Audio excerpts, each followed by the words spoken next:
It's your boy Young Love. I give him that thing. Pancho leg stay the Panchi America. Panji doll the Banaban. Pancho leg stay the Panchi America. Panji doll the Banaban. Walk on your leg. Kankaro what on a watching. Oga level leg. Gear pow. Very leg. Panda with ya. Panchi America. Panya doll Bano. Chingatonga Pandon. Could you ever buy a check out? Papu Panda Jiro. What ya be doll venting.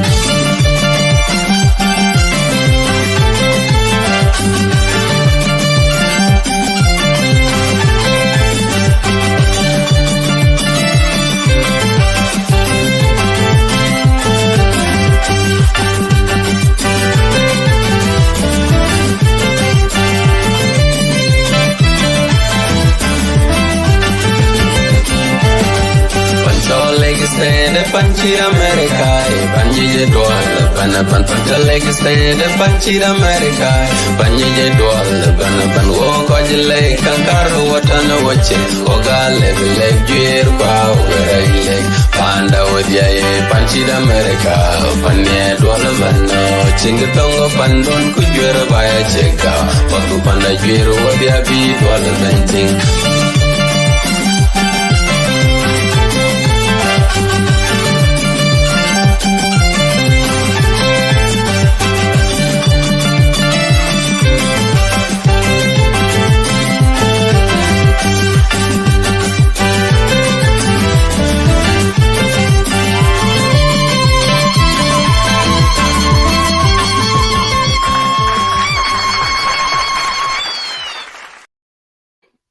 Okay, welcome everybody. Welcome to Link State Media. My guest for this today is Yakani and my co-host Majuk Makur.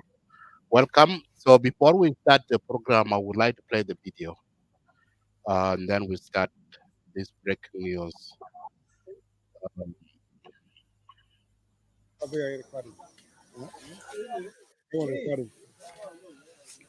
Video. Sort of video. This is my wow. Wow. This is wow. Hi. You see the camera to say. Why you? Alena de wala ina. Al tumjai mo. Alena de. Etnen yom. 2 days.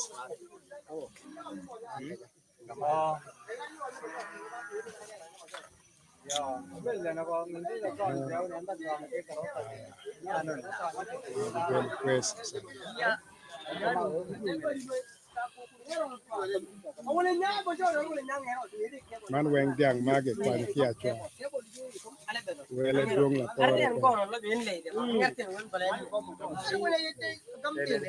sauro da. Ulo an bisoro man.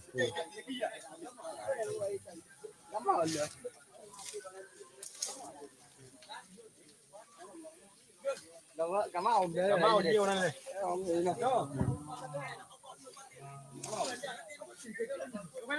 Nó bị sơn rồi. Aha. Sintag mo. John mo. Simon. John Simon. Tamin kabila yar. Gawire Murle. Ada gega. Kamyo malta dormo. Etnin yom. Men achwa be wosole ni kamyom. 2 days.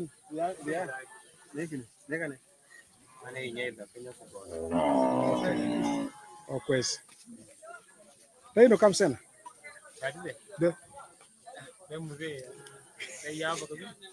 Lisa, they can't get a sucker.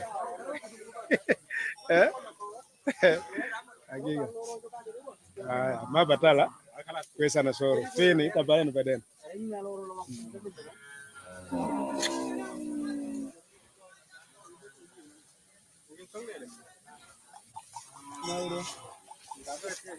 Daro buru desa? Aywa. Ana dul la akib. Aywa, tawali. Gabur. Aywa, tawali. Aywa, كويس ده. Aywa. Kami kuri. Kami kumanyo. Aywa. Ana makatunga dong. Ha gobur burun. Man cega biya chak biya chinga chi nangu chot pene. Aha. Ay, saur de.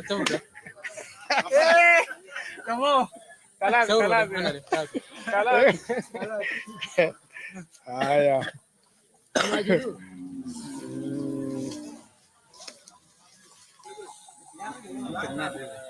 Hizo.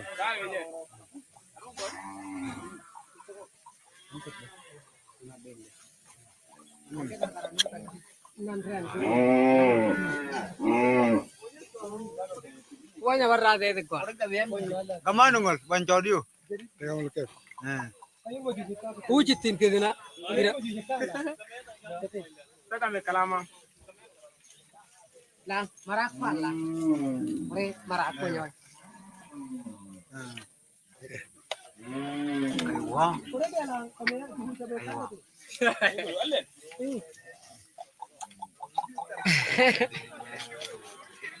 Ram bia chaki kom jang na chot.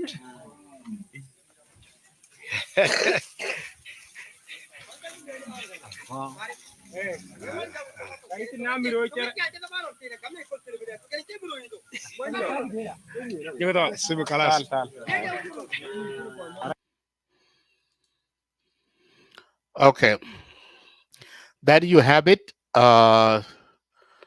Majuk, you can take it over.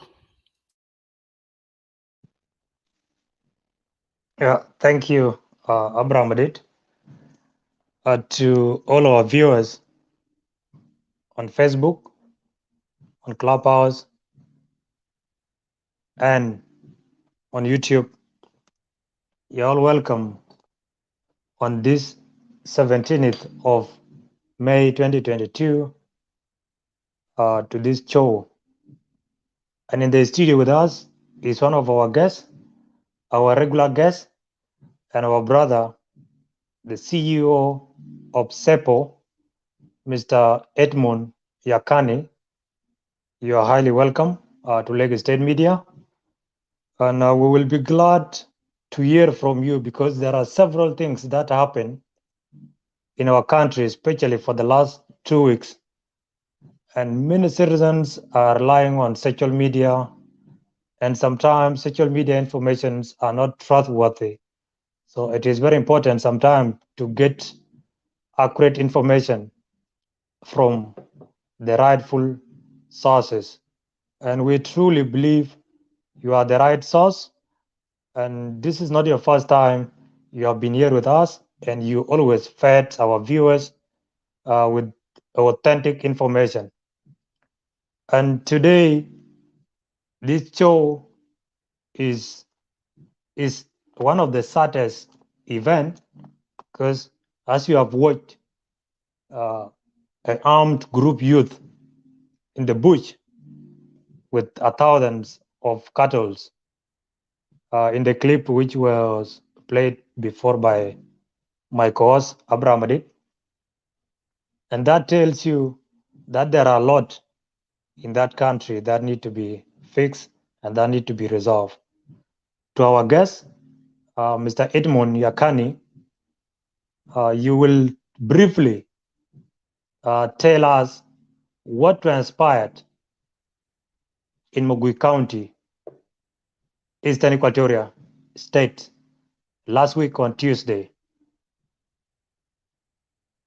Activate your mic and you can take up from there. Thank you, my colleagues, for hosting me. As I'm responding to the question, I'd like to make really a national call to whoever is listening, to whoever is following this. Of course, this is like an update on what we did less than 2 days ago about what happened in MAGWI, which we described as really a deadly cattle raiding. But I'd like to take an opportunity, before I would go further for the briefing, calling upon anybody who is listening and who is watching this particular interview, is really for us to stand up and feel that we're nationalists, and we need to really move out of our emotions. We need to take a responsible ground for seeking solutions to this particular negative development that is growing among our communities, which we describe it as a deadly intercommunal violence. As I'm speaking now, at least within this week, we have registered more than 6 incidents of intercommunal violence in which we have lost over 100+ lives of innocent South Sudanese at their various age scale, which for me is really a very disturbing. This is one. Two, also I'd like to take an opportunity that this particular interview shouldn't be a way that we demonized a particular ethnic group with all the misunderstanding we have. The reality is that the truth sometimes is bitter, but sometimes denial of the truth have led us to this particular situation we're in now. That's a disclaimer that I would like to use. So as you use the word sad, yes, it's really a sad moment that we're talking on issues that our communities are claiming life. But I feel also that this particular situation was not out of blue. It is much more of some actions that we are doing as the communities in the way that it raises emotions, it raises egos, it raises hatred, and it makes some people to feel like they need to take the law into their hand, or they feel time has come for them also to show themselves that they have marshals. That's what I like to say. And of course, this is coming simply from a point of view that where if the state is not effective in responding to what citizens are calling as a best way of peaceful coexistence, and when the state is late, normally that's the end results that we are facing ourselves. So this is the first statement I would like to convey, that let's remain calm, let's seek solutions rather than blaming, naming, and shaming and pushing far. Let us look for solutions. So we are aware that the situation in MAGWI, which was a raiding that happened on the 11th of May, which is deadly, where we have lost lives of our brothers and sons from the community of cattle herders from Jongole, and in particular from BOR, we have lost them. And this is due to a cattle raiding that have raised emotions until the surfacing of this video. All of us see this video on social media. And of course, for someone like me, quickly I rush to verify. Before really believing on this particular played video, I rush to verify and I compare with my reliable sources. I verify, yes, the video is accurate. What has been played in the video is accurate. But also, of course, in terms of raiding is not new in the history of our communities. It's something that goes. But what is now disturbing us that the pattern of the raiding is changing from the traditional pattern of raiding. Now, raiding is really claiming lives of innocent people, and we feel it is really very hard. And this particular raiding happened in a very complex situation, in a situation where the communities of MAGWI County have raised an alarm that there was a huge influx of cattle into their community, and they feel that their agricultural practices is going to be affected by the influx of the huge cattle, specifically from Jongole.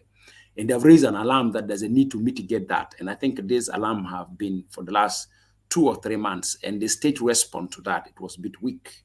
But also we have statements that has come from both communities, from Jongole State and Eastern Equatoria State, that are flaming. Of course, that's a question of demanding for rights, that everybody have a right to live and to see that things are moving in a direction that favors everybody.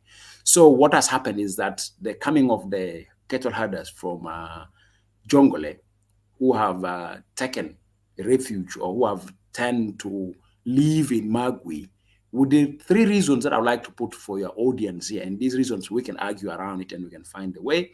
One of the arguments that they have put forward is that because Jongole have a floods, Jongole is flooded and they feel that their lives at risk, their livestock is at risk, so they're looking for highland. And you might have seen from recent interview of also Kwal Manyang, where you have mentioned about the importance of having a highland during flood season. And that's one of the reasons that the communities of Jongole say they have left with their cattle and they have come to MAGWI because of that. And secondly, they are also escaping what is called the East River Coast disease, which is really claiming big lives of cattle, mainly around BOR and around the riverside.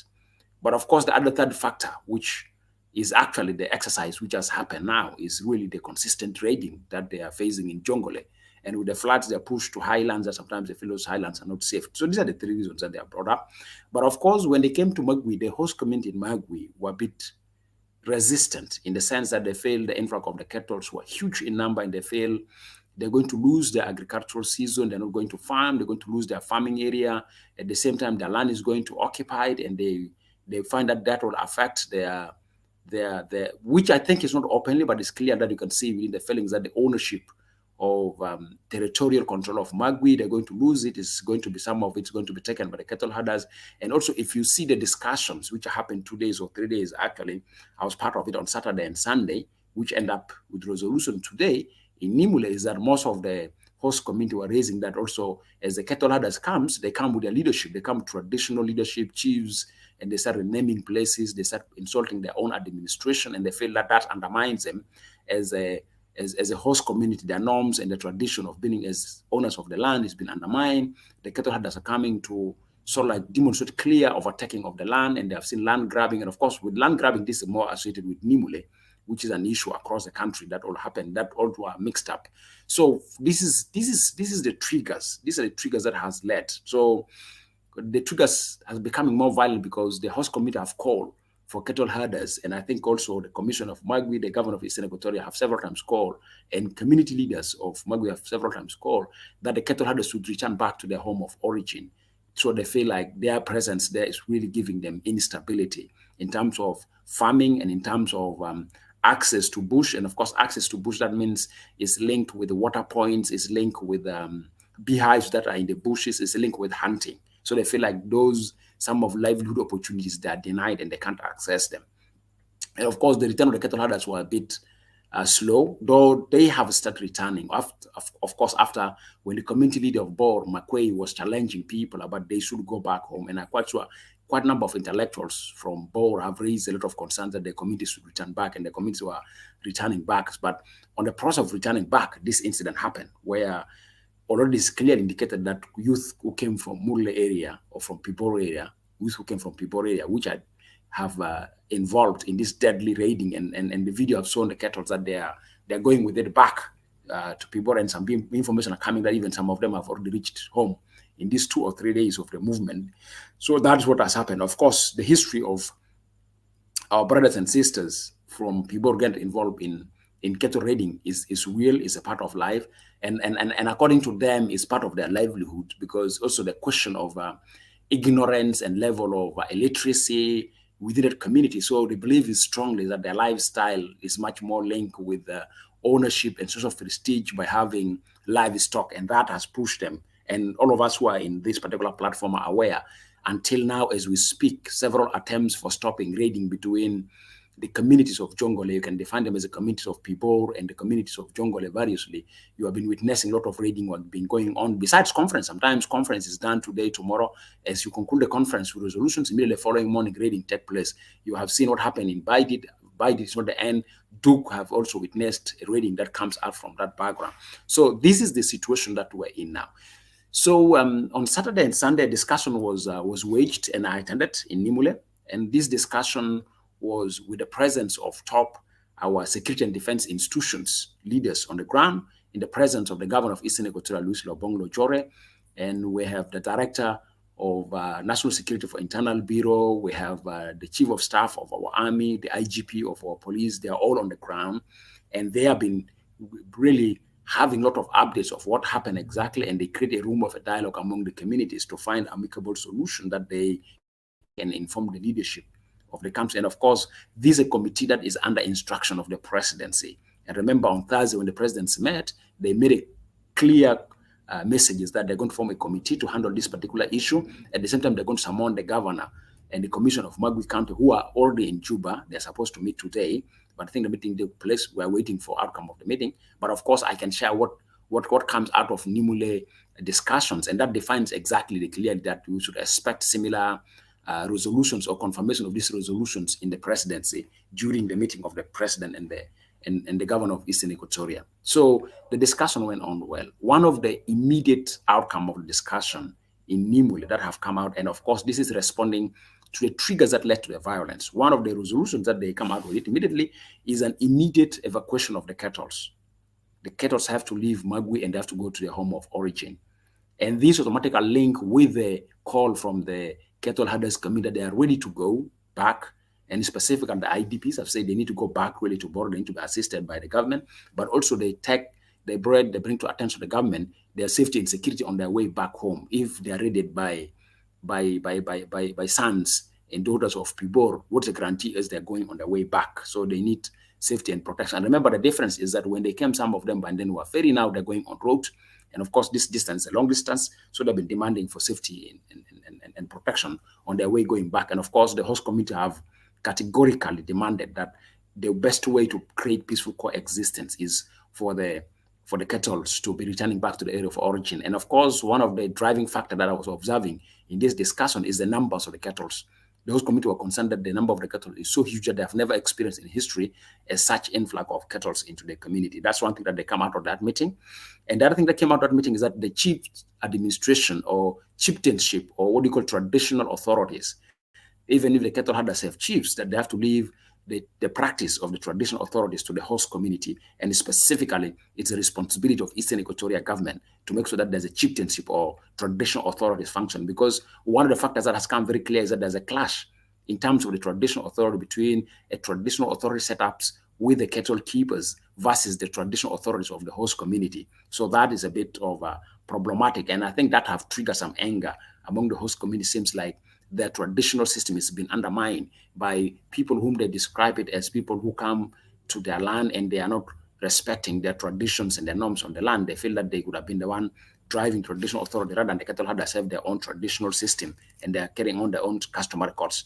Some of the things that have come out very clear from the resolution. And I think there's an implication of people in uniform, and there's a unanimous call that the military barracks that are around Nimule or around those parts of Nimule and Magwi should be transferred very far to its designated area. So it means to be far from civilians, because it seems like they mess up. And of course, this answer to you the question of presence of bullets and rifles in the hand of the civilians. So it seems people are suspicious that there's smuggles and some practice and some compromises coming from military barracks that aided reinforcing strength of civilians in moving. So there's a call that let it be moved very far. That's what's happened there. Questions around land grabbing must be sorted out, about illegal checkpoints must be sorted out to ease movement of goods and people. And a committee was formed to move. So in terms of the meeting in Nimule, and I think the concrete message that comes out of it, and I'm quite sure this is going to be confirmed by the presidency, and which of much more of interest or for most of us who are here, besides the rest of the other points that I've raised, the most important outcome was the call for immediate move of the cattle out of Magwi. And of course, a committee have to be established to ensure that this move is done quickly.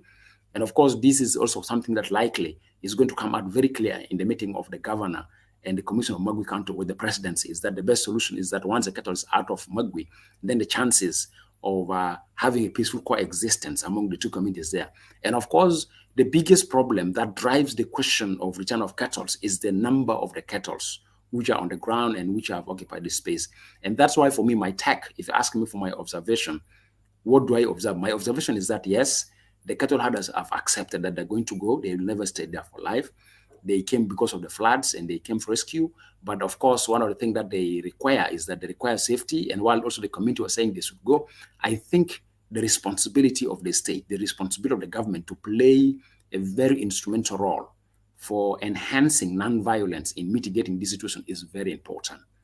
It's very important first for the host community, it's very important for the cattle herders. So both communities, being farmers and cattle herders, the role of the state playing a very effective role to respond to their aspiration is very important. And specifically, aspiration of the farmers is that they need to farm. Farming season is coming. And one of the things that I realize is becoming very disturbing when we talk about farming is that also the farming in Magwi, it have a commercial aspect of it, is that most of the communities who are farming in Magwi, they farm beyond only having food for home consumption. Some of them, they sell it out, and that help them to contribute with income that they pay with the school fees of their children in Kampala.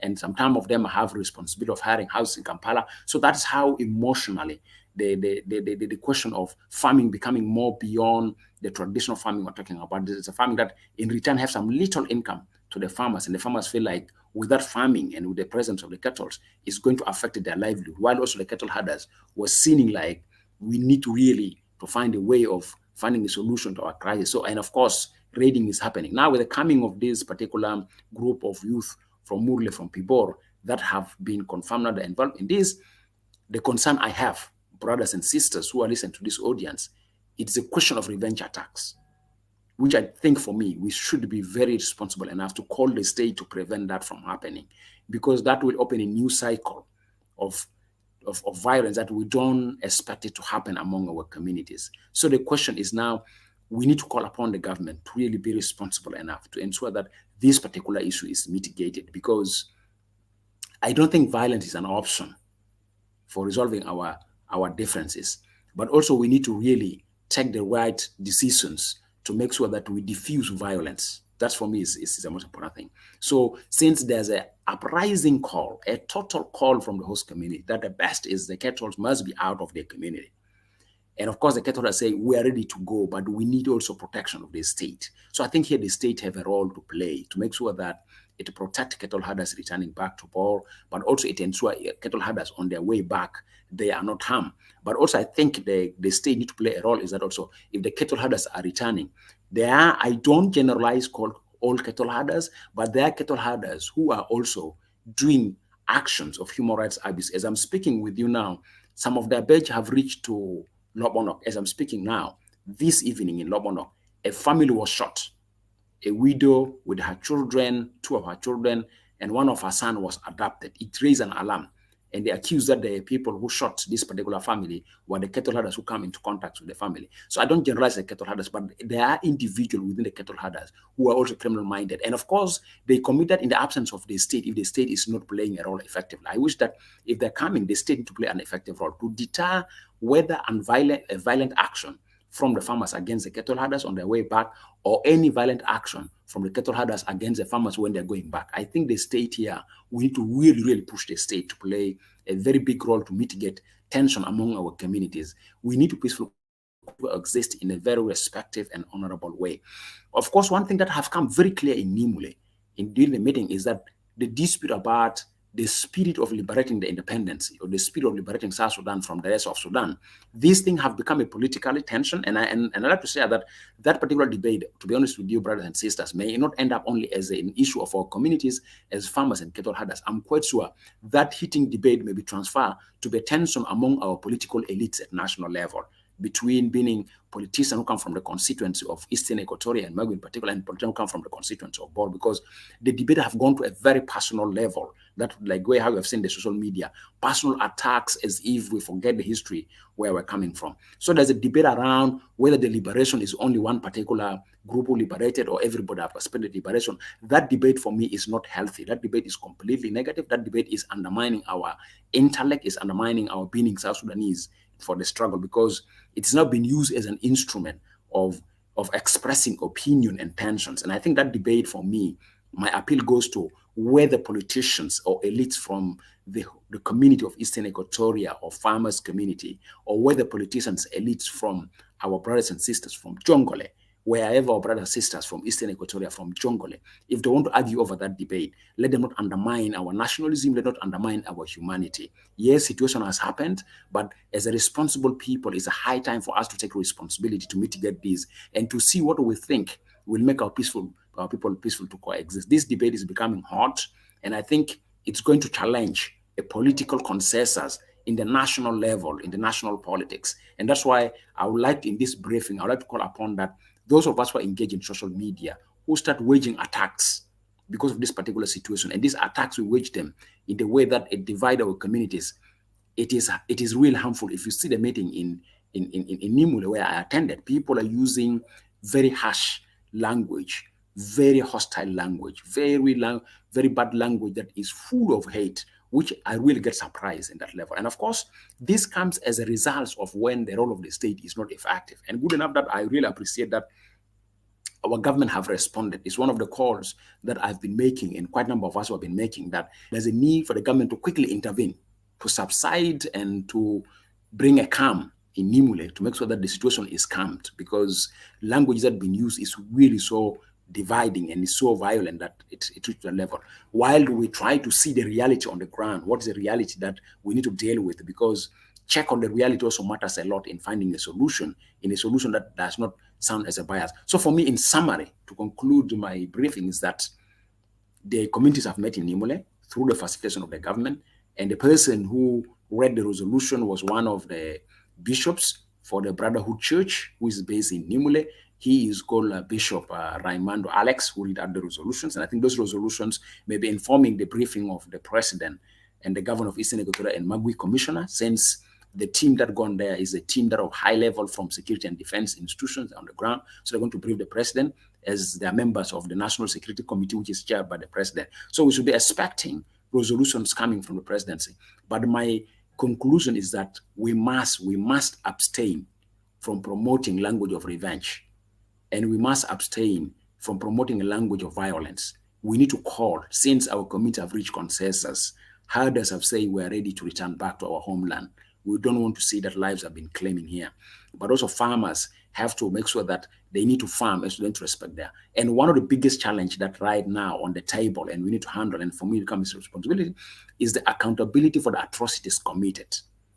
And the call when I was on the ground, was moving on the ground, I'm saying, if you call for accountability, where does it start? The accountability started right from the initial stage of incidents, places like Agoro, Abere, Kubi, Lokelere, and then the question of cattle raiding, the first incident, not only this incident, because this is the second incident where cattle were raided and lives were lost. So those are now the big question on the table. And I think this is a question that we don't take it politically, because for us to be able to maintain our nationalism, we need to really take it honestly and we take it from the real, and we need to allow the law to take its cost. So this is the situation we are in now.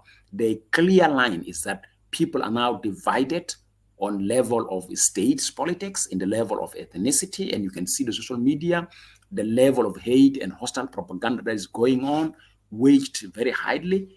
But my call to every South Sudanese, wherever you are, whenever you want to express yourself, take a time before you issue a statement. Will my statement fuel or will my statement reduced? Thank you over there.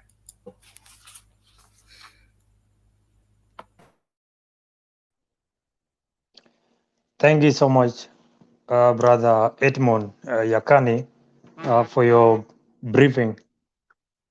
Literally, you have mentioned several things, especially the recent visit to Mugali by the security organs, especially the Defense Force and National Security, DG. You know, Mr. Yakani, South Sudanese, we are too quick to judge and we are too quick to assume.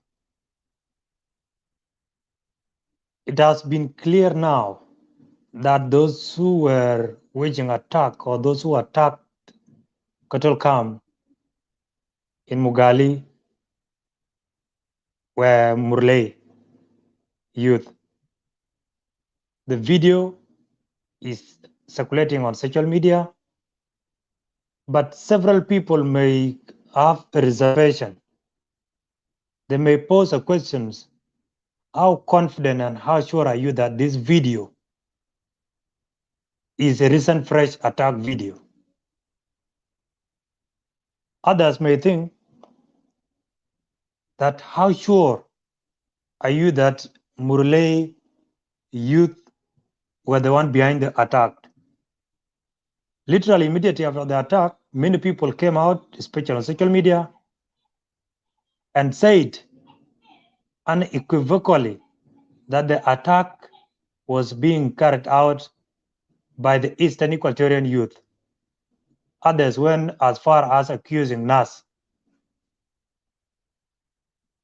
Kindly, can you highlight to our audience what are some of the evidence that you may convince the doubting Thomases that this is the real recent attack video by the MURLE armed youth?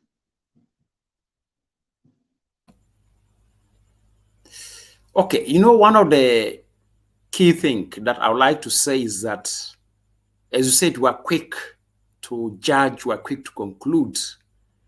The briefing that was done, or the meeting that was done in Nimule, have contained enough, I was in attendance, have contained enough information that officially the security committee that visit Nimule will declare the identity, because it's one of the things I've been pushing them, that we need an authentic source for declaration of the identity of the perpetrators.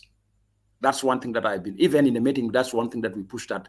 Right now, an authentic source of declaring the identity is disputable, as like the way you say it, in terms of assurance that, look here, you need to really defend, because yes, we are aware when the incident happened, the first identity or the first entity that mentioned the identity of the perpetrators was the statement of the governor of Eastern Equatoria, where immediately there he leveled MURLE clearly.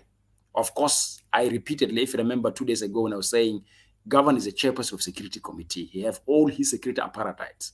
They might have collected for him the evidence and the information and told him, these are the guys who are involved. And that's why he jumped away and said, and even he repeatedly, he made it also during the meeting in Nimule, that Eastern Equatoria sons and daughters are free from there. But obviously, one of the things that we've been pushing them, that there's a need for the government to come out publicly to at least offer an authenticity for any source of information coming out. Because this video, if you realize, this video starts surfacing since yesterday and immediately come after the team's visit to Nimule. Yes, in the video, there are interviews, there are questions of who are you, where are you coming from, and there's a calling of towns that sounds as towns of Eastern Equatoria, the angle of MAGWI, from Achua. When did you come from Achua? And now the question comes is, whenever in history have we heard of Achua experiencing cattle raiding, that triangle of Achua, Mogale, to come in such videos? Of course, there's no any situation that has happened apart from this particular situation. So if you're doing an investigative work, normally you look at things that concretely hold facts. And the facts is the question of, since Achua, how many days have taken you to come here? And when were you here before? So if you see the names that are called are names of Eastern Equatoria, and those names, if you track to literature of raiding, have never surfaced in raiding. It have never been called in any cattle raiding incidents before, apart from this recent incident of raiding. Those some of the indicators that in an investigative work you can build on facts. That's one thing that we would like to mention. The other thing to build on facts is the environment itself.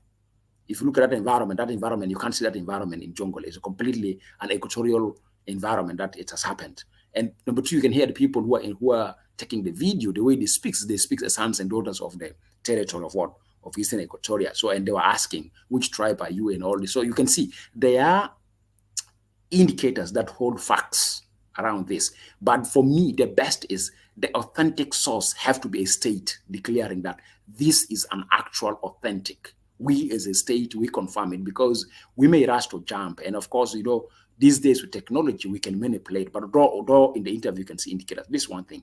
The other thing, when I was on the ground, I tried to do my own verification. And of course, in the beginning, we're talking about the nature of the raiding that we have seen in the history and the current pattern of the raiding, because sometimes one of the things you can take into account is a pattern of the raiding. And of course, I've been working in this field for less than 10 or 15 years right now. I've been engaging more around the MURLE, with the Nuer, MURLE, and Dinkum, that side of Jongole, the Akobo, the PIBOR, the Nyandi, the Denjok, the Wanding, all those triangles, the Nasir, the Wulang, I've been all those areas. The Duke, I've been there really doing a practical work with the NGOs that are working around peace building. I was sort of like a mediator for all these crises because of the knowledge I have about it. The pattern that shows you is clear pattern that you can see. This particular pattern of the raiding is something that we have been seeing the type of practice in Jongole, in the way how it goes. But for me, this would not qualify anybody to revenge or anybody to target any particular group. This for me, that's why. And then the authenticity of the government declaring the identity of the perpetrators, this offers an opportunity to start calling the peaceful return of the cattle, negotiation of peaceful return of the cattle, rather than really a revenge or a violent way to treat. Because, and it's really new in such incident that sometimes such cattle are raided and are negotiated and they're returned back to the owners, to the rightful owners, and the rightful owners get it, they don't revenge. And that's why now the role of the state play a big role here. So for me, the only thing that becoming more complicated, it happened in an environment where there's a political growing tension between two different communities, farmers and pastoralists. And that way it have taken egos and emotions. And there were interpretations of elites that they're trying to set a narrative that create annoyance among certain particular identity of communities. I've seen, I was 2 days ago in this particular platform, people are questioning about the hate speech that Equatorials are portraying towards PIBOR, and you can see people who ask you questions like, why will all the hate against us?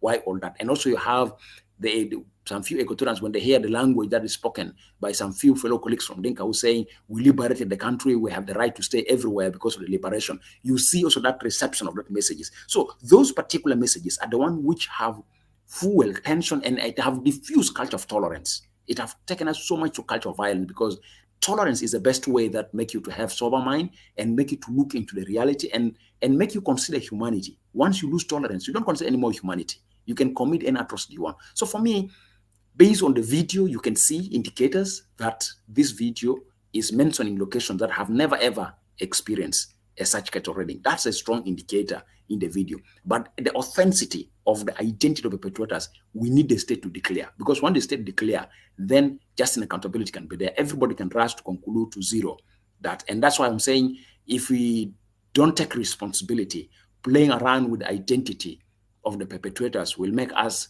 harm certain particular communities or harm a certain particular individuals, or even we may give a chance that the perpetrators may escape and go to a far distance. Remember, South Sudan is a vast land, but in that vast land, there's no presence of government everywhere. So the question is now we need to push the state where they are. The state must go quickly, rush, and spot them. And that's why one of the things that I'm raising, my brothers, we tend sometimes to ask for UN to provide us support. But one thing I'm wondering is that we have choppers of our army, and remember in Uganda, Museveni have to use the choppers of the UPDF to deter raiders from this. The question is, where are the choppers of our army? Can they fly around and spot where these are and seize where they are? That would offer a solution. So we have the capability, we have the capacity, but why are we not applying that particular capacity and capability to diffuse political misinterpretation among our communities that antagonized and it raises hostile propaganda and hate speech? So for me, that will be my answer to your question. But still, I repeat that the source that have the responsibility to declare an authentic identification of perpetrators is a state. But we have seen things that already give you a clear track record of who are behind raiding, where does it happen, and where are the evidence building up of what happened. And of course, the same I'm on the ground when talk. And I talked to some few cattle herders in Mogale. I asked them, like, who do you think? They say, no, they have indicators that also these people who raided them are people who are used to raiding. Like, these are not fresh people who are not raiders. These are people who are used to raiding and they know tactics of raiding because they escape to be harmed. That's why you don't hear a casualties body of people who are. So somebody said, if these people are not used to raiding, we could have harmed them. But the way they came is that these are people who are professional in this job. And that's some of them start naming to me the name of MURLE, who are cattle herders from Boro. But I think for me, this is still does not qualify any one of us to rush quickly to say authentically that this is it. But we have seen the indicators very clear. That the indicators, they have been asked, what is your tribe? And you hear, where are you now? And the name of the place where they are is a place that we have never had one time in history. So evidence are already start coming clearly out that if you're doing an investigative work, you can build on it. And the only thing you need is that now an authentic source to confirm your evidence, that your evidence is true. So all you need is that these video evidence that are coming out need to be confirmed by a reliable source to be now an authentic source of qualifying facts around what has happened and who are the perpetrators behind it. Thank you. Yeah, thank you, Mr. Edmund. Surely, we will go with the available evidence now that have shown that the attackers are armed use from MURLE land and or PIBOR administrative area. As per our interview, we'll go by that. And if you look at the video critically, the person who was interviewing them, who was taking that video clip, seemed to be like someone who is like a townish guy, either educated person or a soldier. Considering the Arabic he was using to interviewing these people, that is Simbitak Munu, Tajai Wen, how many days took you guys from the place where you took the cattle to here? They say 2 days and all this. And the video leaked out until it reached out to the public domain. Do you think can these cattle be recovered back if the three governments, the Eastern Equatoria, Jonglei State, and PIBOR administrative area, if they join hands together, do you think these cattle can be recovered from the hand of these armed youth? Obviously, one of the things that if we deploy government capability, it does not cost a lot of time and does not cost a lot of money to do that. What I refer by government capability, one, if the three, and that's why I'm somebody who has dispute the idea that only it is Governor Luis Lobong Nojore to meet the president. I wish the three governors are all called together, because all of them are chairpersons of security committees and they have security structures under them, and the security structures have a decentralized system to counter to PIAMs. These people, whoever we identify as the perpetrators, is not going to pass any non-government structured area. And if you talk of intelligence and security gathering, not necessarily headquarters of the office where the flag is, even the bush is under surveillance in terms of intelligence work. So if the three governors are called and their task, sit quickly, use all the available apparatus, and you do that in a coordination with the national, does not cost weeks, does not cost days. These cases can be identified and can be handed over to the rightful owners. And if we want to go beyond, if we can use our own choppers, our military choppers, once we use them when we disagree and we fly them around for killing ourselves, why don't we use these choppers and right now move around and get these cattle? So for me, my answer is that yes, if the state capability and capacity is utilized, it does not cost us a number of days. It's easy. And with the sources that are coming out, like what you say, the interviews and all these, and if you're going to use social media and use technology, it's easy to spot out the bit of online and Google images where this particular video is emerging from, which particular location, when was it, and they can calculate how long does it take the person to move from this particular area. And if you go to Google Images, if we have intelligence work and security work, this part of their duty, why we have them to exist, does not cost them completely a week or a days to identify exactly physical where they are. And if you fly around, it's much easier. Even if you can move, if we, as I said, state capability, if I to request UNMISS as UN peacekeeping force to use their all available capacity, like choppers, to move around to identify these kettles, is very easy, by the way.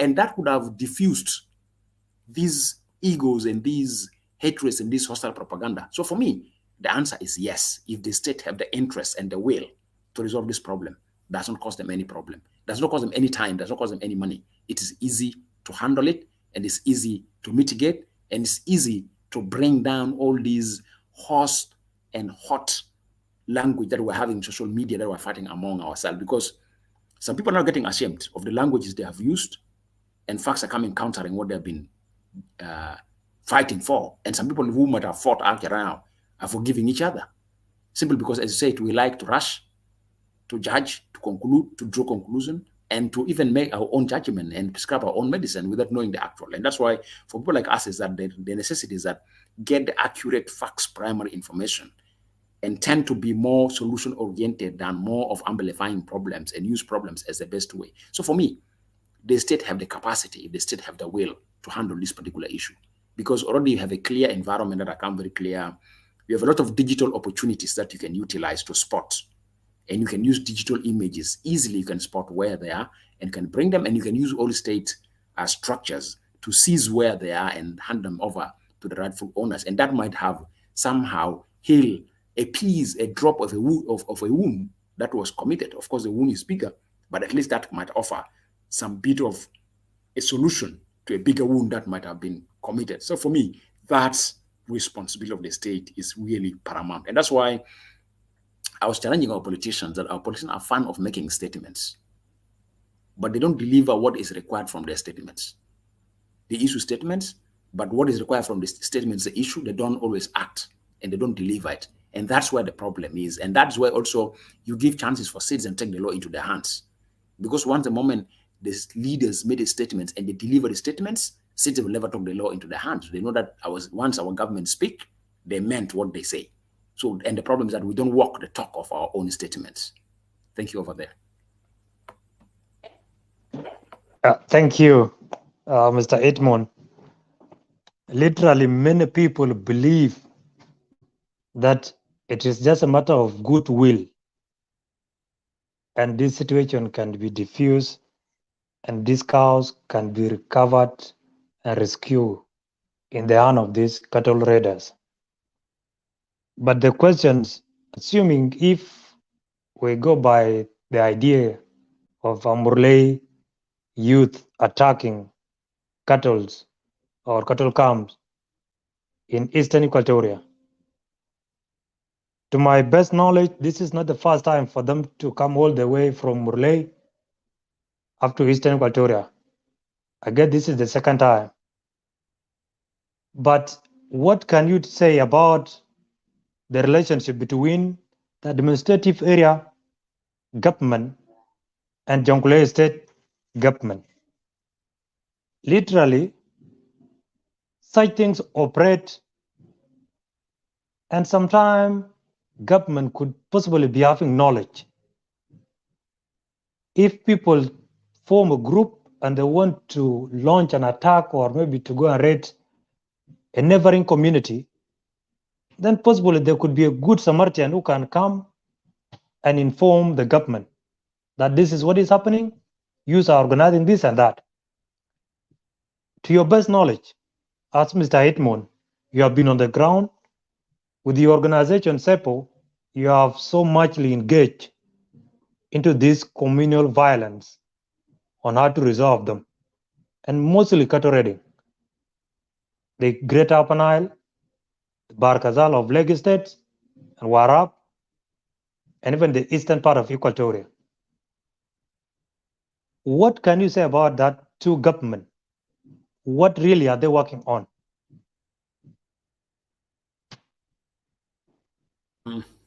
Okay, first, as you said, I've been building with the organization what is called the National Early Warning System. It's now over 9 years, and this early warning system is mainly to help state authorities to mitigate such incidents.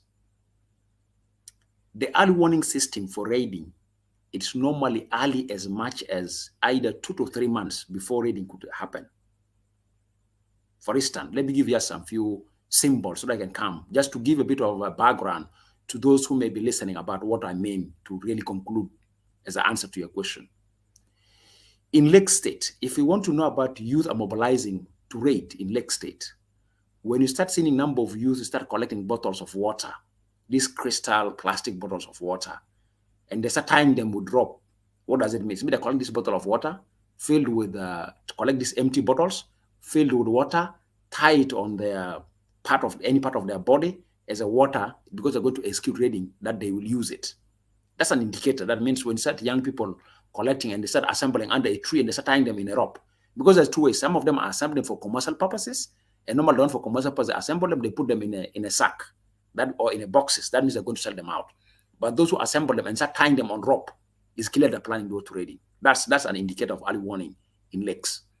If you come to PIBOR, if you want to know about raiding, normally when you start finding a group of MURLE, 2 or 3 armed sitting under a tree, it means they are doing a spying work, because for them they have intelligence gathering. So you start seeing them assemble themselves, 3, 4, 5 armed, and some of them, if you come across them, they run away to the bush. They don't wait for you. Like, they don't see like a normal human being that want to say hi to you. When they saw you in the middle, they start running into the bush. They disappear. That's a clear indicator that they are planning to do something. And if, for example, with Toposa, and you want to see them going into raiding, the gumboots that we use for rain, when they start cutting the gumboots, they don't want the down part of the gumboots. They need the upper part of the gumboots. They're tying it as a protector to tie on their rope to protect their skin from grass when they're running inside the grass, so their legs are not cut with grass. So the indicators of early warning for raiding systems in South Sudan we have been building for the 9 years is very clear. And normally, it's not only Good Samaritan. Information about raiding comes long time ago. You will hear messages coming in tea places, in public gatherings, even sometimes in churches. People say, oh, the youth are mobilizing themselves to go and raid. Now, if you have a functional state government that coordinate this early warning system, one government of one end can alert the other government of the other end that this is information we're heading from our side, be ready. And even I will tell you that in the early warning system, you can know the routes. You can know the routes where they're going to use. So it's easy for you to decide those routes. And specifically in the communities where there's no roads, where there's no proper road system that state agencies can use it for deterring them. And then you have historical roads. Because for these historical roads, they are avoiding water points. Okay? They don't go to roads where there's water, there's rivers they have to cross. So in ancient history, you know, if I'm in point V in the bush of so and so, the routes that I will use to reach to point D, I know optional, traditional, what are the routes? Because those routes are avoiding streams that does not force me to swim. So it's easy to deter. So what I would like to say is that one of the big weaknesses that have led such incident to happen, it is lack of our state authorities taking early warning system serious.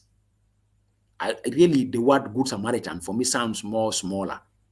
Actually, information is availed before time. For example, the incidents that are happening about raiding between Jongole and PIBOR, normally you hear information 2 months before. The Baidit incident, people had information about it 2 months ago. The Duke incident, people had information about it about 2 months ago. As right now we're speaking, there's information going on that people are mobilizing to go to PIBOR, you know, to teach them a lesson. And now plus this incident, if this video confirmed to be true, it means the level of increase is going to be there. So what do we need? What exactly should be the solution? The solution is that our government agencies are not proactively in preventing conflict among our communities. Because if they're proactively in preventing conflict, we could have not reached to this stage. Even the influx of the cattle to MAGWI, if we are proactive as a government agencies, the government could have prevented that. They could have coordinated, they could have arranged, they could have diffused tension, they could have diffused frictions among the communities. It would have been in a way that state play a very preventive role, because state not playing a preventive role, people take advantage of that. So for me, that's my answer to you, is that the indicators of early warning are always in advance. I don't really buy somebody who will say, oh, this information is unknown, or we have never heard about it. Normally, the people heard about it. And this gives you the role of the states. And sometimes, actually, one thing that I'm not completely leveling it, but I have sense of suspiciousness that even sometimes state agencies collaborate to facilitate such incidents to happen. And this, for me, the disturbance that I have, which we need to investigate it more. So for me, we need to be keen, because these complications sometimes are coming. For example, the influx of the cattle to MAGWI. If it's something that people are serious, it would have been prevented right when alarms were raised. Raise a dialogue. I remember 2 or 3 days ago, Majak was asking me, were there not any dialogues between the pastoralist communities and the farmers? Now, dialogue is coming after, they are coming to talk after incidents has happened, while alarm were raised long time ago. So for me, we need to really advocate for our state agencies to be proactive around this element of working hard to make sure they prevent any deadly violence among our communities. So the early warning is normally early, and it's early enough that you can prevent. And even I will tell you, these cattle that we're talking about, where they've been moved, if we are careful enough and you work in the early warning system, or there's the information availing, where are they now, where are they moving now, to which are they moving now, this information is there. It's in the public. You'll hear people say, oh, they have surfaced in this community. We're expecting them 2 to 3 days, they're arriving there. Even right now, as we're speaking on social media, some people start showing images that they have, or some of them have already arrived home. So if they arrived home and we coordinate, we can't seize them upon arrival at home. We can seize them if we have the will. The arrival, we see that this is a new one, we seize them. And I would like to give one particular exercise that I would like to say to your audience here. Because of my work around the cattle raiding for quite long, I introduced a system in 2009 in Wulang and Nasir. Because I would really, because I'm interested in this particular issue. There's a huge raiding going between Nasir and Wulang. So I introduced a system. And this system I introduced through a support of an NGO called PAX, but then called PAX Sudan before the independence of South Sudan. It's an American NGO. What I introduced a system where auctioning of cattle, markets of cattle, slaughtering of cattle houses have a system of deterring raided cattle. So for example, if you come with cattle, you want to auction in a market in Wulang, or you want to sell in a market in Wulang, or you want to take to a slaughterhouse in Wulang, normally there's a police. And the police will ask you, where did you bring these cattle? Do you own these cattle? Say yes. Of course, our cattle doesn't have an identity or a mark that you can say this cattle belong to this, our registered. They don't have that marks. But what do you know? What I introduced that the chiefs in the market, the police in the market, the people in the slaughterhouse market have an early information of raided cattle. People who their cattle are raided in Nasser or in other parts will call these markets and tell them, we have our cattle raided. Their look is 1, 2, 3, 4, 5. Or the symbol is like this. Or please, if anything happen, it goes. And I'll give an indicator, just a live practical example. Mundari raided cattle in Lanya. Recently, this is less than a month, less than weeks. The Commission of Lanya reported, the community reported, our cattle were raided. And because of that particular system that functioning, these cattle were found in auctioning market in Gumba, in Juba, and they were seized immediately. They were taken back. And in the social media, the Commission of Lanya have said, we have caught the cattle, here are the cattle, and these are the perpetrators, and they have not harmed them. They say here they are, but let them face the rule of law. If we deploy that practice and we formalize it, we could have diffused all this. So for me, this is my answer, that it is possible that we can easily manage with the early warning system. We can diffuse this and we can create a conducive environment to create harmony among our communities if the state take responsibility. The gap that now has given us this history, this hatred, this propaganda among ourselves is the absence of the effective role of the state in ensuring how citizens to coexist and share opportunities that are among them in a very coordinated and well manner. And then also, because if the state is functional, then there's a chance that you can deter political sentiments that are coming that are more fueling and more antagonizing tensions rather than really promoting culture. Because some of there is a political sentiments that are translated into so many interpretations, and the interpretations take a different dimension of what is exactly intended. Thank you. Thank you, Edmund. Literally, you put it correctly and you used a correct term. That is proactive. Our states or our government officials, most of them are not proactive. And for that reason, that's why you see them dwelling on how to resolve the incidents that have already occurred, then to prevent the incidents not to happen. Several months, I think 1 month or 2 months ago, government came up with that modality. We are back now to the resolutions of the recent committee. We have seen the resolutions, both sides, the leaders, representative of cattle herders, and the local community in MAGWI County, and the delegation from Juba reached to the agreement that these cattle herders have to move back to Jonglei State. And this is not the first time for the government to say that. The returning back to Jonglei State was announced immediately after the first attack in the month of January. The entire Boer community sat down, including government officials. And Michael McQuay came out publicly and said that cattle keepers in Eastern Equatoria, from Jonglei, you must return to your territory. Failure to comply peacefully, then the government will send forces to return you by force. And remember, the soldiers that the government will send will have no logistics items. These people, we will subject them to your cattle. In fact, they will feed on your cattle. So it's better to go back peacefully without being forced out of Eastern Equatoria. Some of us are wondering what happened. It has been now 2 months since the government announced the returns of cattle herders. Now they have also agreed that cattle herders have to move or have to move back to Jonglei State.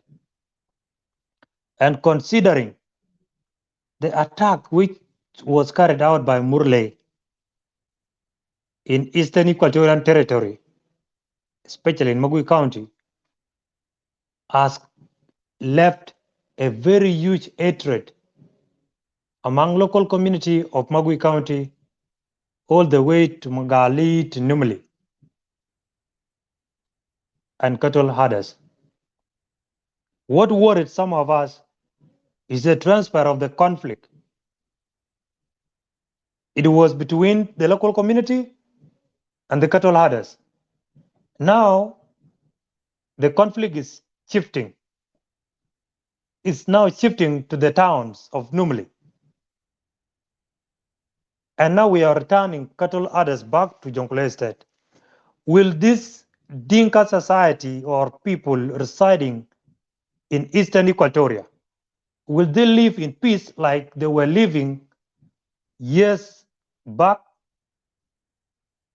Or what do you think? Before you answer that question, I really need you to give us clear information.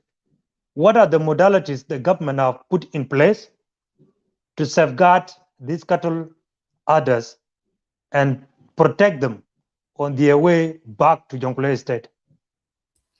Otherwise, if government tell them, you go back without proper arrangements and protection on the way, then MURLE society is not a joke society. As these people are moving or arrive with their cattle being which they rated, other people also will come back.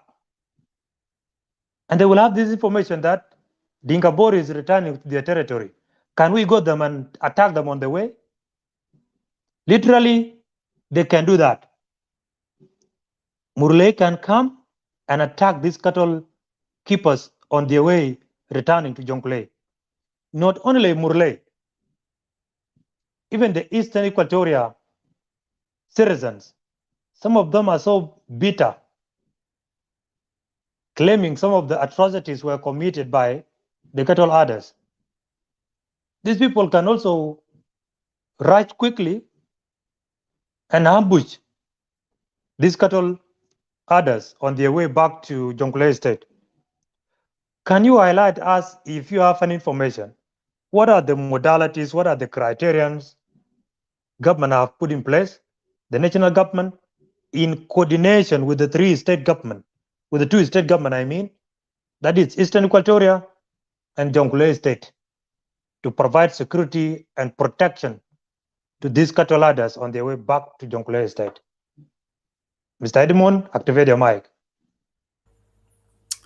Let me come and answer you. You know, when we talk about the cycle of returning the cattle from MAGWI to Jonglei, you can't subtract Central Equatoria, because they either have to take a refuge in Central Equatoria for a bit of time as a point of rest and go to Jonglei, and here and on their way even from Eastern Equatoria to Jonglei, they have to pass through community of Central Equatoria, and they might come into contact. And that's like what I've told you, that this evening there's already an incident in Lobono, where the host community accused cattle herders of killing a family and living, and they adopted a child, and people are crying, as we're saying in social media. Is going on now, expose of those bodies of an old woman plus daughters that were shot dead in their house, and then their only son was adopted and taken. And of course, adopted also is an element there. When child is being adopted, then you raise questions about whether that's another practice that Dinka have whenever they, as a cattle herders, they're doing that. So those are all indicators that you need to look into. One of the things I'd like to make it very clear to the audience who are following us is that, I'm repeating myself, our officials of the government make statements and they don't work the statement. They don't translate what they say in the statement. And this has raised the level of deficit in trust and confidence on the role of the state so huge among the communities. For example, you asked me for modalities. Let me define this supposed to be the modalities, whether this exists or not, and then this will provide an answer. One, the modalities of returning cattle from the parts of Eastern Equatoria, MAGWI, taking them back to Jonglei. The first modality is assembling the cattle. Assembling them so they don't move anyhow. This is one. Two, providing a team of protection from state agencies. You can combine it as a combined force, police, army, and all this. Of course, some people may argue when they were coming, were they provided the same? The question is now, the context that they're returning in is different from the context when they come. Violence is involved, total revenge is easily, taking advantage is very high. So put that in a place. So if you put that in a place, now coordinate points of reception and points of rest that they're going to go. How are they going to pass? Where are the routes? Will the routes make them come into contact with the farms, which would not have come to contacts in farms and inform the host communities that we're moving away. Like as I'm speaking now, there's a quite number of big kettles in Jebel Gordon on their way back to Bor. And communities have confirmed, the host communities, when I was talking to them, they confirm. And actually, I've seen also on my way when I was going, I've seen huge number of them moving out of Magwi on their way back to Bor. But on their way back to Bor, what does it mean? Do you know what? Because lack of modalities, they come into contact with the farms that they don't know that there's a farms ahead of them. They landed themselves in the farms. The owner of the farm starts shouting or start chasing. They build up a tension. Like what happened now in Lobono, people are killed because absence of the state in providing an exit and routes that is going. So is that in place? No, there's nothing like that. There's only statement been made in January, and you see now we have a disaster in May. After 4 months, we have disaster now. If we would have taken that particular statement immediately, we could have not reached to this disaster and to this current of hatred and tension that, as you have said, among the farmers' community and the pastoralists. Second thing is that the state that where is going to receive, have you seen committees that they are formed? Or have you seen a joint tripartite states committee, like committee composed of Eastern Equatoria, Central Equatoria, and Jongole, working on how to help our sons and daughters who are cattle herders to move now safely back? Why safely? Because we have criminal-minded raiders. And by the way, these days, even for me, I'm thinking that as we know, we level, how much we level MURLE cattle raiders. There are also people who are now collaborators of hiring raiders to raid for them cattle for other purposes, for either wedding or for getting income. So all these are potential risks. If you have to do risk analysis on cattle going back. So what the state will do, the state have to make a response to those risks. And by the way, those risks also raise the level of trust and confidence among the herders to move quickly. Because once that they are assured, what am I waiting for? If I knew that the state assured me my return and the clear return of the state is getting there. And that's why sometimes I start asking whether the owners of the cattle herders are really these victims that are dying behind the cattle, are there some people who are resisting, not implementing it. Sometimes that brings you an answer of who exactly owned the cattle. So for me, those mechanisms are not in place. Even I'm a bit worried, my brother, the outcome of MURLE, I'm a bit worried that if the state is not proactively in putting mechanisms or the modalities, as you said, will never translate this. It will be like any other resolution that has happened, and it may take us back to another disaster or an incident more worse than what we have seen now. So the question comes is that the state needs to translate some of this. And remember, the presidential order for the return of cattle wherever they are to their original order since 2017, until there's no modalities. Only we remember this resolution when we lost lives. When we lost lives, then this resolution comes to surface. Like I was really so disturbed in MURLE. People start quoting the resolution 2017. I say now, where is 2017? Where are we now? Why all the time you don't implement? And why do you use only the 2017 resolution as a resolution to justify certain costs and certain arguments? This by that would have been implemented. So we say, President of Order Resolution, President Order Resolution 27, and even some goes further as quoting some of them in 2012. But the question is, if we are responsible enough, where are we now? Where is 2012? Why are we not having mechanisms in place to mitigate this? Have you seen? And even some in MURLE are discussing about like commercialization of the cattle ownership. But how do you commercialize with a person who just behind the cattle have no level of education on how to turn this to wealth? Somebody was saying that these cattle are more important than the petrol that we are being busting with.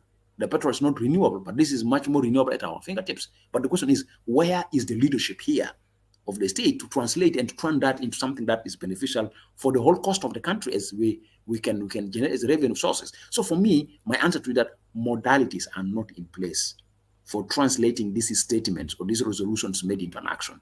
Not only in Magwi, in all the conflict situations. Look at what happened between the Ngok Denka and the Twitch. Very beautiful resolutions. They were not taken into account. Now, violence have renewed among the two communities. So one of the biggest things is that our officials like to generate decisions, but they don't operationalize the decisions. So we have too many resolutions, but don't have mechanism.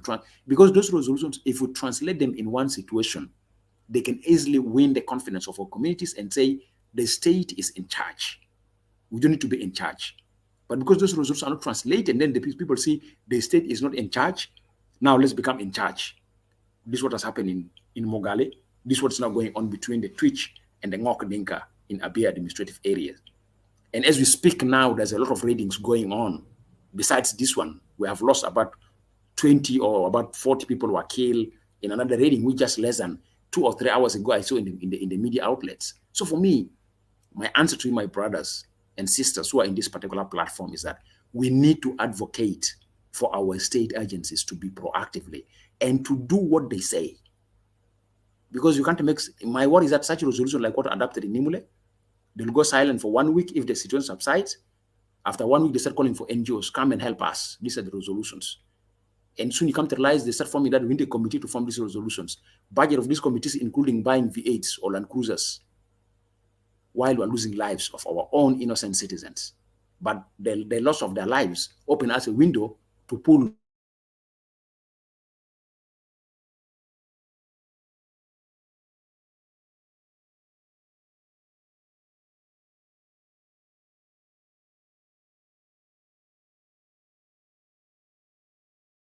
Yeah, it seems like the network is froze. Sure. I guess he's struggling with the network. Maybe he will join us back again.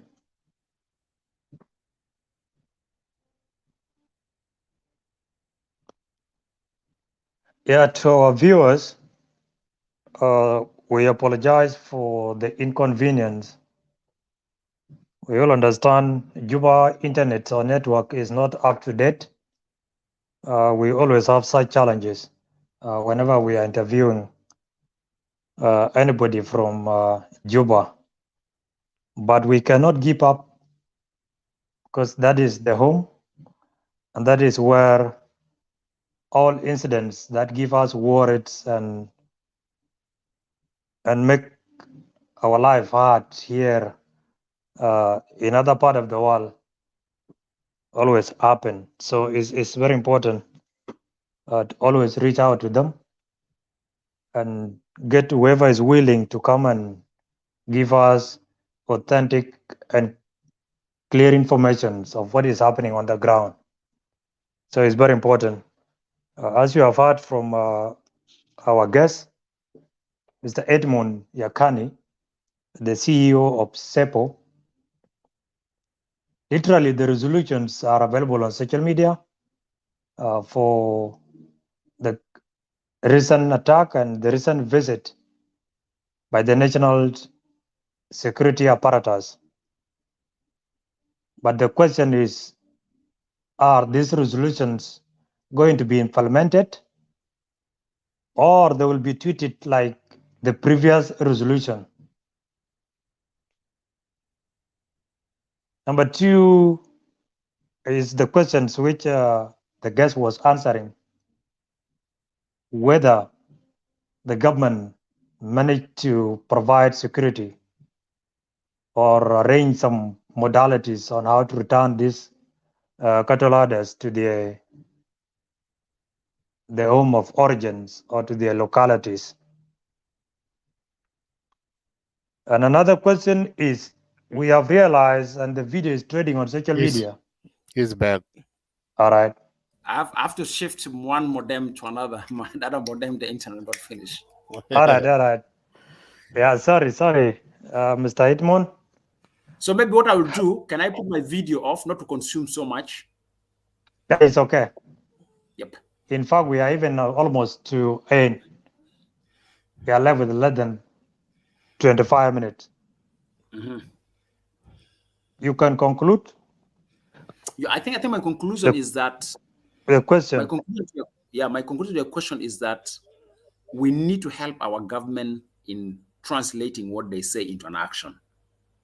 And also we need to really prevent these particular government officials that like to commercialize the violence as a way of earning wealth from public treasury, because really we should not play with the lives of our own people.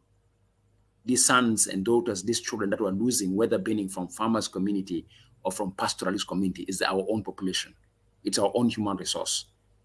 They really resemble the price of those we have lost for having the independent state of South Sudan.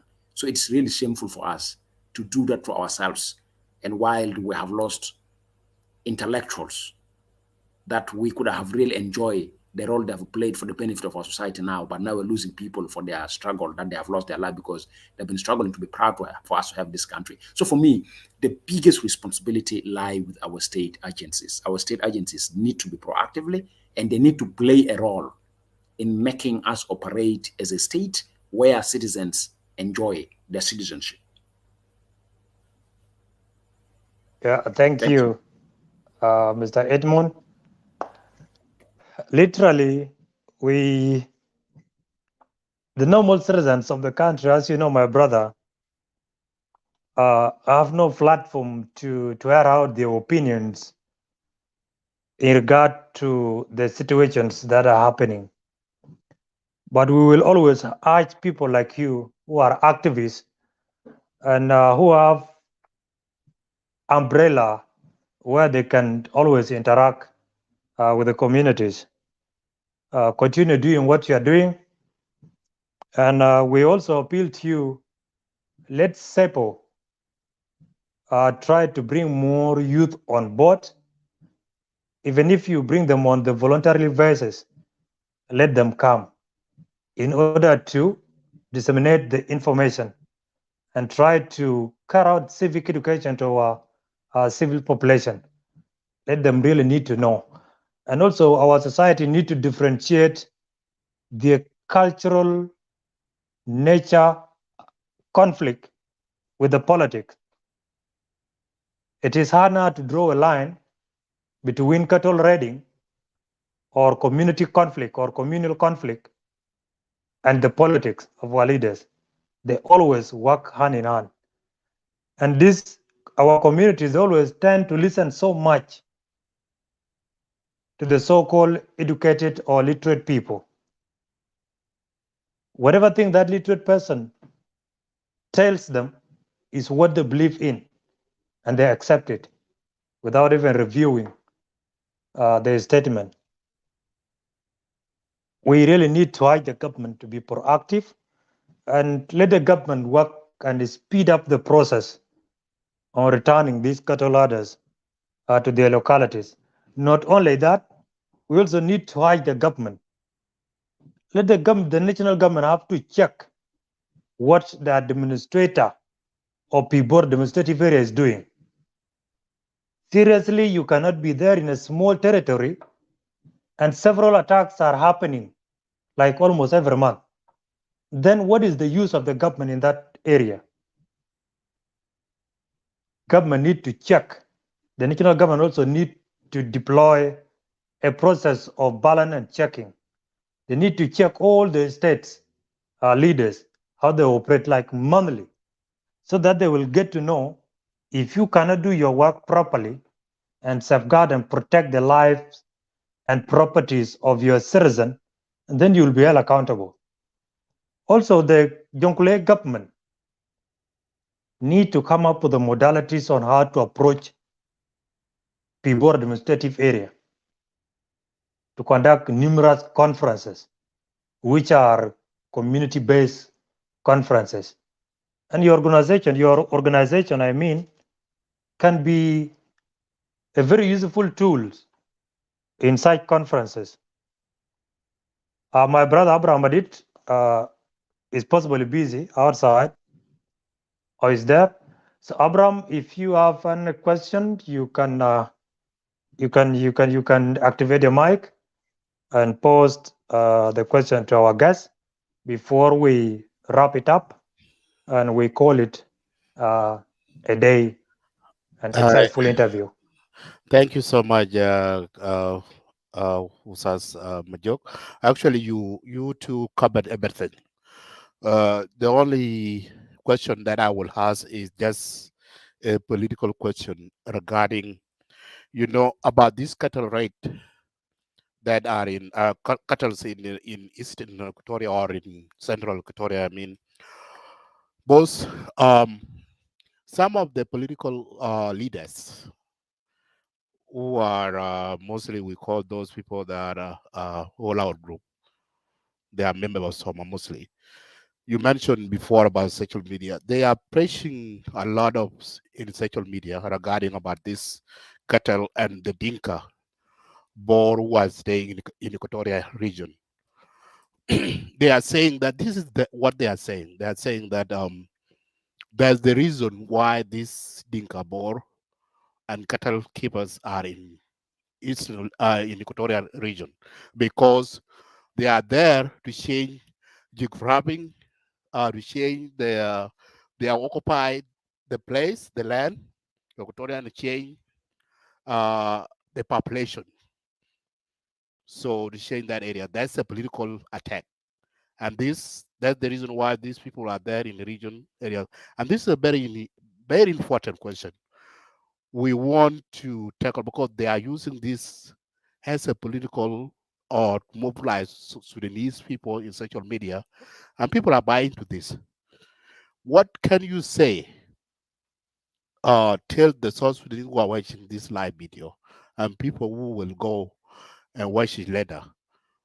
What do you think? My question: do you think, Yakini, those Dinka Bor live in Equatorial region, are they there to change the geographic, or change the culture and the people to take over the area? What do you say about this question? Let me answer you. It is this question comes. It's a long debate. In my conflict resolution and conflict prevention South Sudan, I've been engaging on, and it's a triggers even in 2013. For example, I'll give an example. Let me give a live example. My home area, Yei. One time, a letter appeared in social media. It's written by Nuer saying, we're now succeeding in taking over the control of Yei from the Kakwas. And this is very successful. That's the way how we are able to take places like Akobo from Anuak and all this. That's a narrative that they put up there.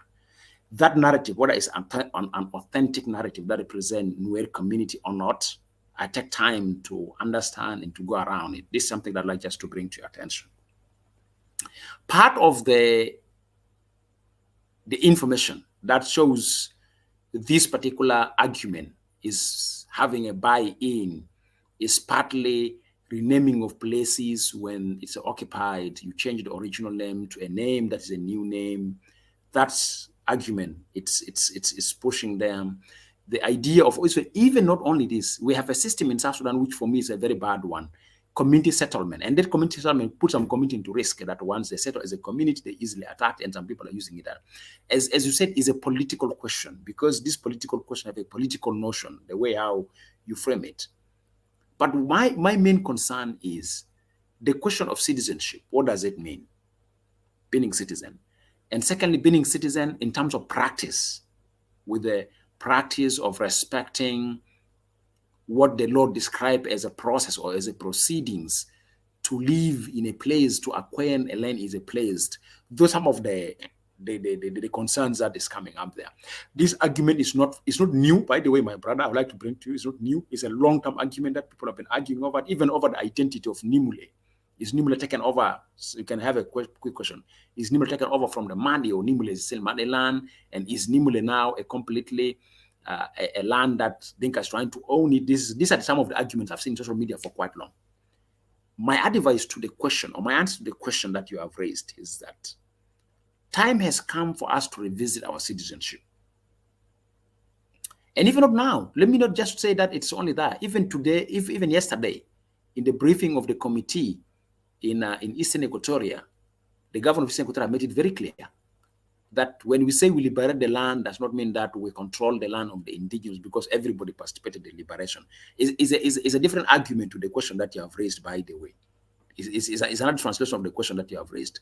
So my personal advice as a citizen, and an honest and sincere one, is that we, the political elites, we need to take time to really address these issues without using it for political gains. We need to really put a genuine ground response to these particular issues, because we are caught up in a situation where the context where we're coming from force us sometimes to live in a different way, and this different way, it raises a lot of concern. So we need to have a dialogue over this, and if we're having dialogue over this, we shouldn't use it as a factor of harming people, of harming others, and we shouldn't use it as a justification that we have a strength over the others. For me, this is where my answer to your question is. And my specific recommendations goes to whoever want to pick a debate on this, pick it from an honest and sincere background that this is what is happening and this is what's going on. Because I'm someone who is completely, if I told you guys, our brothers in the diaspora, one of the weaknesses we have in South Sudan, and how to do this I have to tell you with an honest and sincere ground, is that what the weaknesses in South Sudan we have is that the way how we settle, it creates a lot of interpretation. For example, Juba, you have another place called Haizande, another place called Nuer, Miasaba. Like you can go to a one particular community, they settle in one area as a whole community, and they fall victims of any interpretation, by the way. And for me, this is why we need to correct it. These are the areas we need to correct. So we need to see, and that's why, for example, one argument in MAGWI is that, okay, if you're coming as South Sudanese, you want to live in this land as South Sudan, why are you coming in big numbers? Why are you coming with a traditional system? Why are you coming with your churches? Why are you having your own pastors? Why you don't want to integrate with the host community?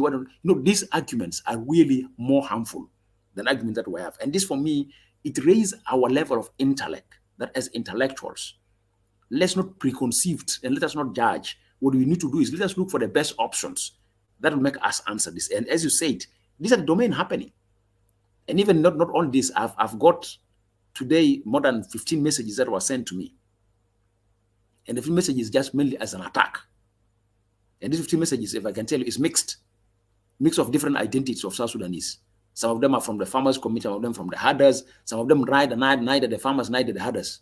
I know because I know them in person, where they're coming from other parts of the country. They're not part of this. But the reality is that people don't want to accept the reality. The reality is becoming bitter when you talk about it. So my answer to you is that my humble call is that when it happened, there's a dispute among our communities, let's avoid exaggerating it for certain gains.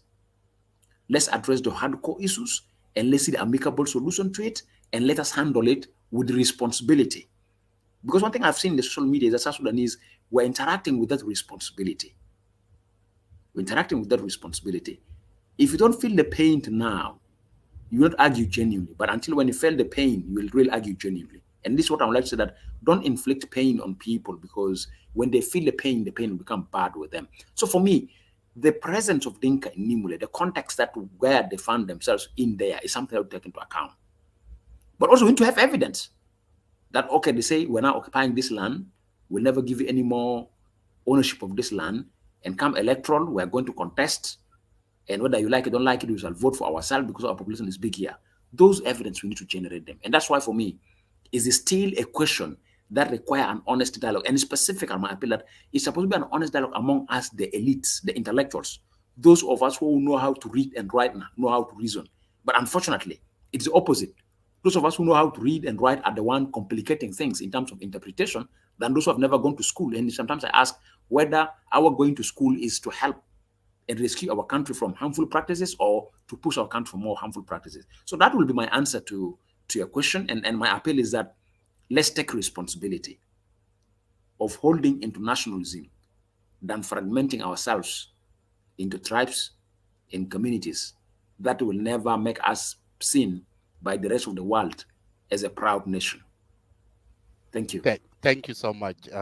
Today I see when that meeting happened in Nimule between IDP and the host community, and I see there is argument going on between these two. They were debating the IDP, which is cattle keeper, they arguing that they have right to come to Equatorial region, and they have right to live wherever they are because they belong South Sudan. And South Sudan belong to us all. This is the argument they are making. What is the answer when both two communities, they are arguing this debate? Yes, of course, they have a right, citizen right, to live wherever they want, but also too, they have to respect the host community rule and law and follow those procedures. What is the outcome and what the government is doing about this?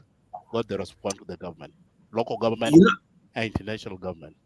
Yeah, I will give you two responses that will answer that question. One response, I will take you back a bit to a bit of recent response. Remember, when Honorable Michael MAGWI, as a community leader of BOR, was addressing them over this issue of the first attack, and told them, don't be misled to be the concept that where South Sudanese will live anywhere. And he was questioning the elites that this particular praise will not be misinterpreted. So wherever we go, we need to respect the host community, and we need to, like what you said, is that they need to collaborate with the host community.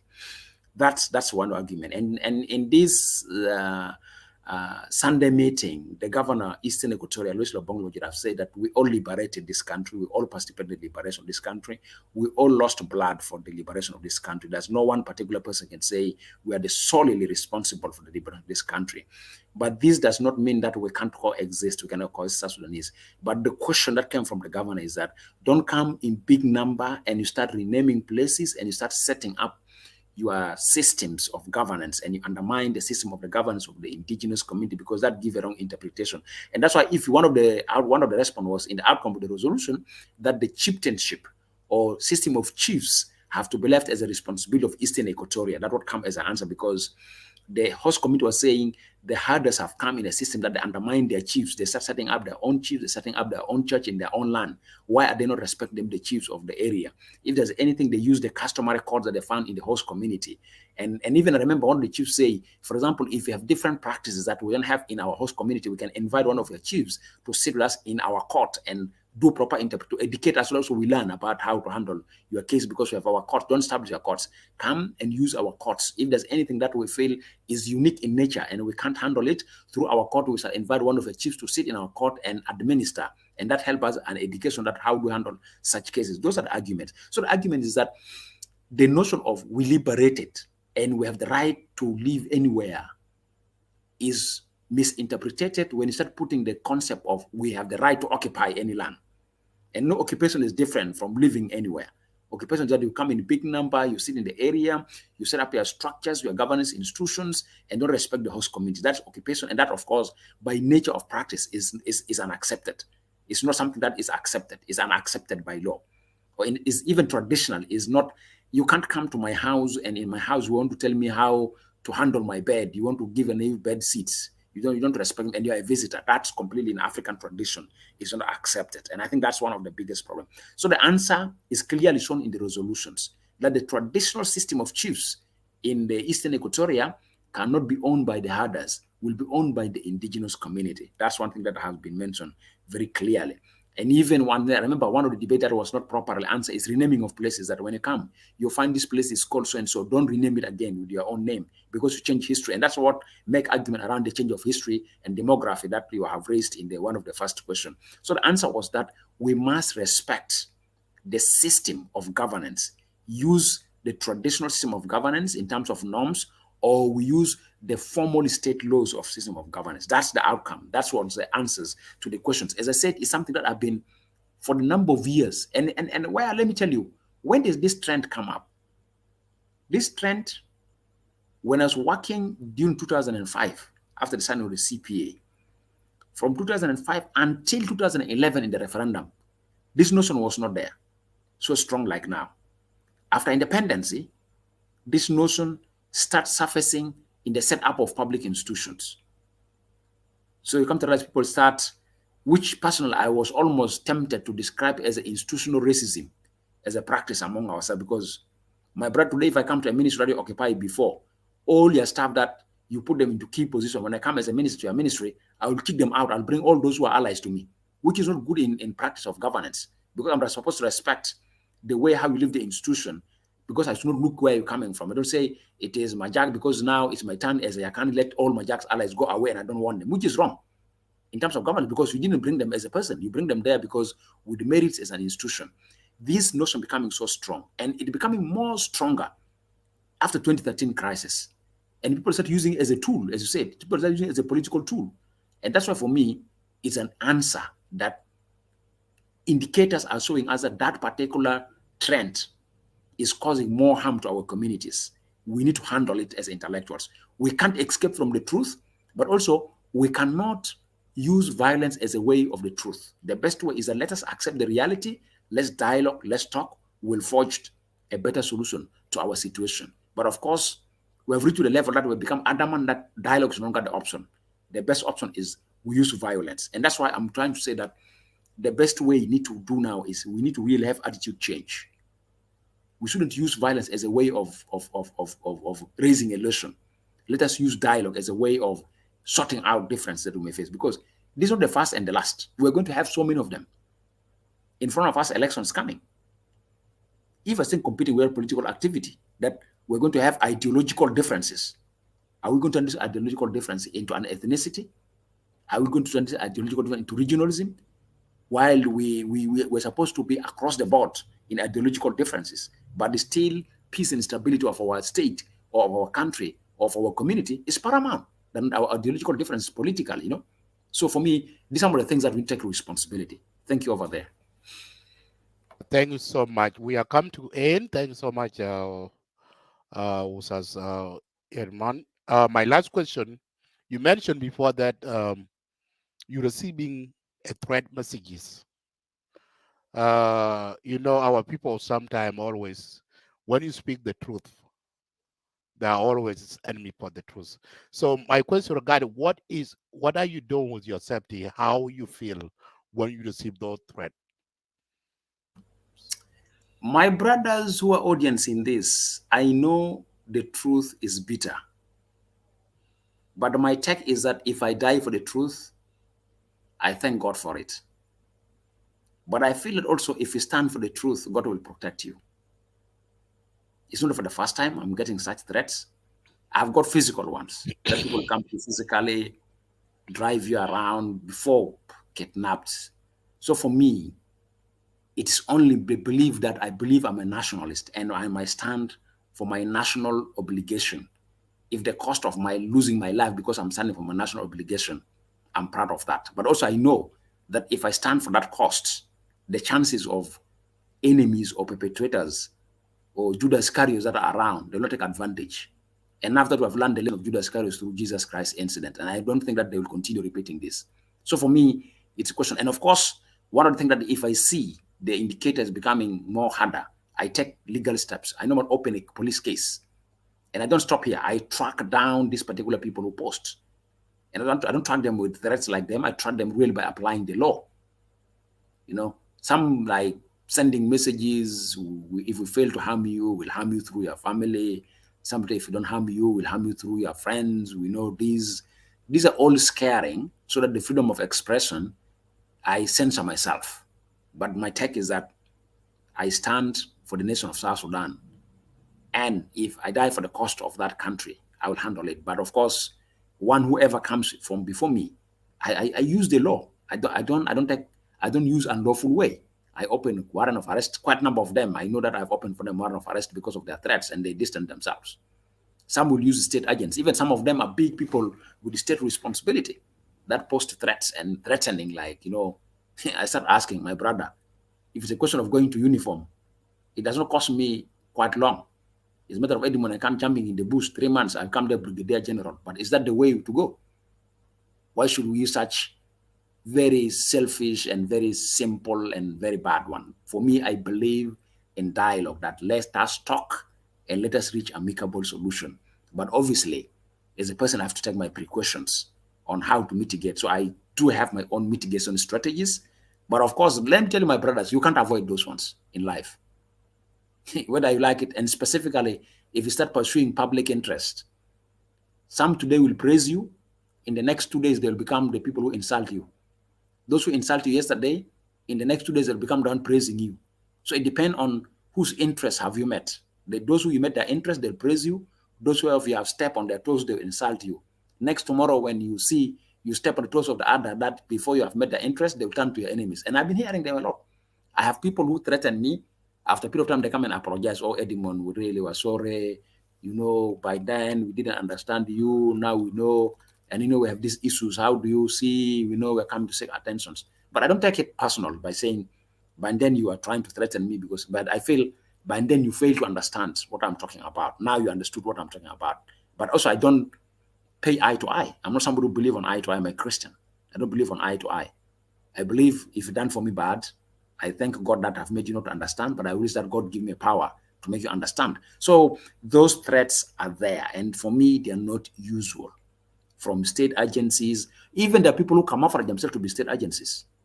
I have cases of people who post. When I track them down, I come to realize these are normal people who sit somewhere, just take the social media platform, create a rank for themselves, dress themselves in uniform, take a picture in a room, and send to you. That if you don't know me, here I am, look at me. And they put the ranks. And some of them even run. When I start tracking them, they start running away because they have a a forged identity, not a real identity. But my take is that my prayer, my brothers and sisters, those who are listening here, how much we disagree, how much we hate each other, let us use dialogue as a best way to forge the pathway of the destination we need to reach into it, where it's defined by peaceful and stable coexistence among ourselves. But anyway, I hope I've answered your question. Yeah, you did. Thank you. Thank you. Joke.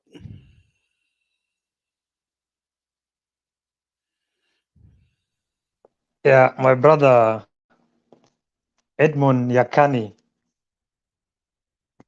Yeah, thank you so much for always creating time to come to Lagos State Media platform, and then you air out the authentic and the first-hand information to our viewers. We are always grateful, and we will always be there for you. In case of anything, we will be contacting you straight away. And in regard to the issue of Twitch and Ngok, we really need you to put your act together, organize your thoughts, your opinions, and then very soon we will contact you to come and talk to us about that incident. Yeah, literally, it was last year, the month of August. A young lady of 22 years of age commit suicide in India. She jumped out of 5th floor and she died. People came and people were wondering what happened. They were trying to accuse the neighbors. Good enough, the lady left a small note in her bedroom. People broke into her room and they found that note. And the note was very clear. The lady was like, "Hi, everyone. Nobody is responsible for my death. Only my mind and my heart are the one responsible for my death." And she said, "My mind was my greatest enemy." Sign, and she ended her message. Literally, Edmund, the problem of South Sudan is only two things. Number one is our mind, is our greatest enemy. The second enemy is our government, both national up to the local government. If we rely heavily on them, then we will always be the victims of any circumstances, unless we restrict back to ourselves and start looking inward, that we are all South Sudanese and we have moral obligations to protect each other and safeguard the interests of our different societies. Yeah, for the question which was posed by my co-host, it's a very good question to know where you stand. And remember, there are no shortages of these dark forces who are against freedom of speech. And remember, everyone is always against truth. Even at some point, God also himself cannot even be happy with the truth. Exactly. So what can you even blame the devil? And human being is a different version of a devil, literally the way we think. So it's good always to be very alert, vigilant, and always know where you stand, the society you are in, and where you are speaking the truth in. And by God's grace, God help those who help themselves. Nothing will happen to you. You will always be there to advocate for the peaceful and coexistence of South Sudanese, despite the regionalism and the political divide that have really greatly affected the citizens of that young nation. Up to this point, I can say, my brother, wholeheartedly that thank you so much, and we will always be in touch, and more interviews are coming, and more challenges are happening. And I also give you this assignment. I hope you are watching the dance that is happening between the National Minister of Youth and Sport and the South Sudan National Youth Union. There is a dance going on there. There are a lot of we try to bring people two are of them promoting each together in other. the show. So if you are following up that dance closely, I will also be happy if we invite you to come and talk about Twitch and Ngok. At the last of that show, we will touch a little bit of that contest that is happening between the two. Thank you so much, Abraham Adit. Thank you so much for the coordination, and thank you for always being there in case of anything that need to be addressed and urgent issues of our country. May God be with you. May God bless South Sudan, and may God bless everyone. Thank you. Thank you. Thank you. Thanks. Thanks. Thank you. Thanks. It's your boy Young Love, I give him that time. Pancho leg stand and punchy America. Panye doll, the banaban, Pancho leg stand and punchy America. Panye doll, the banaban, walk on your leg, Kankaro, what on a watching. Oga level leg, gear, wow, very leg. Panda with ya, punchy America. Panye doll, no, chingatongo pandon, could you ever buy a check out? Papu panda, gear, what ya be all eventing.